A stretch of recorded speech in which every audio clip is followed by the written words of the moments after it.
آمنوا اتقوا الله حق تقاته ولا تموتن إلا وأنتم مسلمون.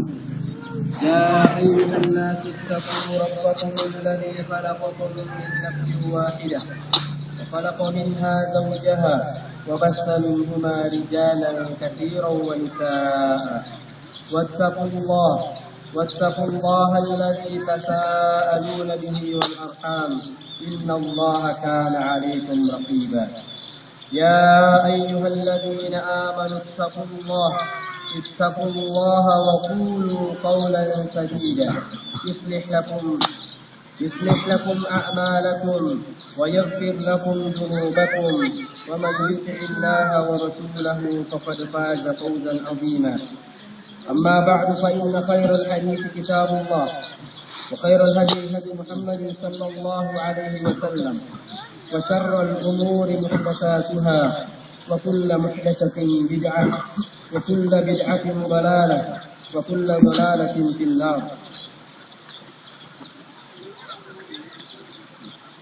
Pada hari yang berkah ini, patutlah kita bersyukur kepada Allah Subhanahu wa Ta'ala yang telah melimpahkan rahmat-Nya kepada kita lahir dan batin, yang menerangi hati dari kegelapan, menuntun jiwa dari kebingungan, dan menunjuki akal dari kesesatan, sehingga kita tetap terpilih sebagai pemeluk Islam. Salawat serta salam terhaturkan kepada junjungan kita Nabi Muhammad sallallahu alaihi wasallam yang telah diutus Allah bagi seluruh alam sebagai uswatun hasanah bagi manusia. Nabi Muhammad adalah manusia idola sepanjang masa, sekalipun berulang kali orang-orang kafir termasuk pengikut aliran sesat berusaha melecehkan beliau, tapi dengan penampilan riwayat hidupnya saja Islam mampu membendung segala macam penistaan dari lawannya. Kapan dan dimanapun juga, tidak ada riwayat hidup manusia, tokoh apapun di dunia ini yang ditulis sedetail dan sejelas riwayat hidup Muhammad sallallahu alaihi wasallam. Tidak ada aib dan tidak ada hal yang jahat yang membuat kita malu ataupun takut untuk menampilkannya. Karena itu, mengikuti ucapan dan menaati perbuatan beliau merupakan amal saleh.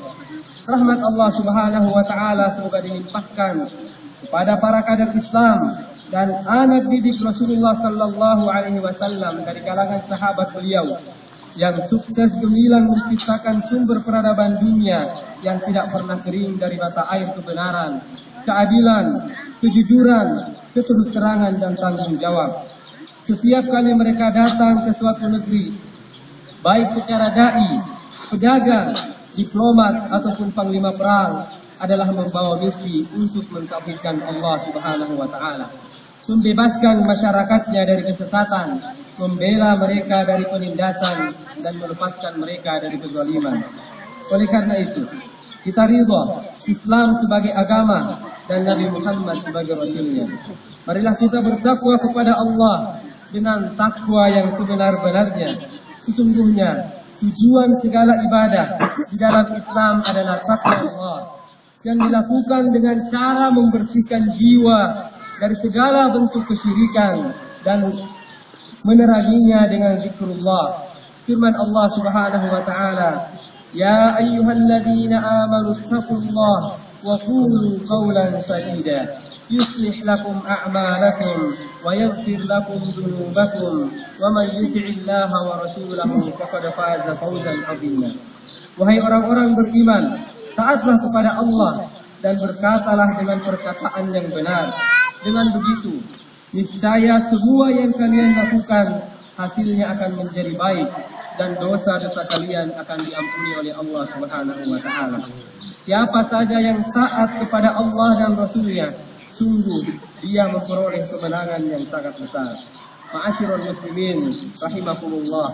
Allahu akbar, Allahu akbar, Allahu akbar, walillahil hamd. Di hari Idul Adha ini, tanggal 10 Zulhijjah adalah hari besar kemanusiaan dan keimanan yang ditandai dengan syiar penyembelihan hewan kurban untuk mengenang peristiwa pengorbanan Nabi Ibrahim alaihissalam setelah beliau menerima wahyu ilahi melalui mimpi yang memerintahkan beliau menyembelih putranya Ismail, seorang ayah yang sudah berusia lanjut dan sedang mencurahkan kerinduan hatinya. Harapan pun tertumpah para kader muda penerus risalahnya, sekaligus putra beliau yang sedang menanjak dewasa. Dalam keadaan demikian, datanglah perintah Allah untuk menyembelih putra kesayangan dan satu-satunya ini. Sungguh, ujian keimanan yang sangat berat dilaksanakan, bahkan tidak terbayangkan dari segi kemanusiaan. Ketika Nabi Ibrahim bersiap-siap hendak menyembelih putra kesayangannya, dengan pisau tergenggam di tangan, dan Ismail pun siap menyerahkan lehernya, tiba-tiba terdengar panggilan Allah.